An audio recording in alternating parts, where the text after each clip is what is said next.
Good day mga boss, sisiminto naman tayo. Pakita ko sa inyo yung ginagawa kong DIY na kainan. Ito,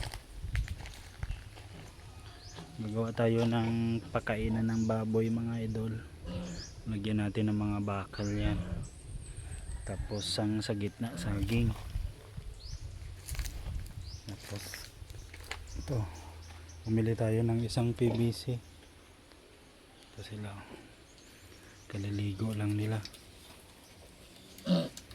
Balik 23 days, mga ganun.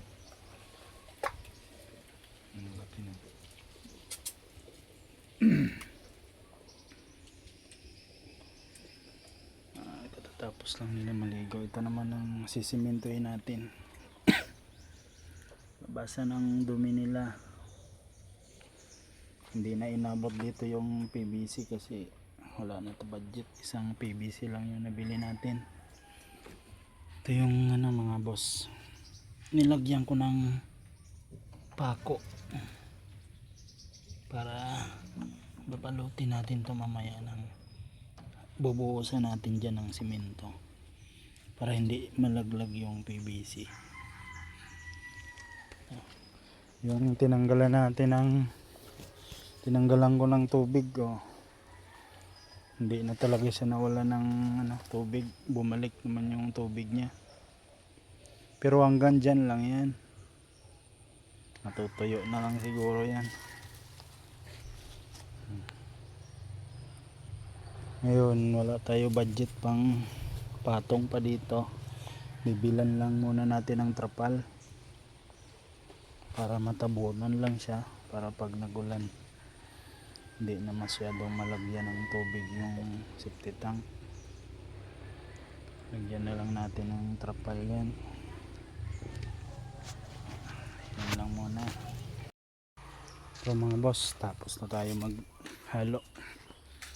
Check natin yung ginawa natin na DIY na kainan mga idolo. Sana maging matibay siya. Kunin natin yan bukas, pwede na siguro yan. Tapos yung ito na lang yung natira sa simento natin. Ito lang yung nagawa natin para dudulas na lang siya doon. Tapos lagyan na natin yan dyan ng lupa, tabunan na natin yan, tapos diretso na siya doon. Lagyan natin yan ng trapal pag makaka-budget naman. Yan, ito sila,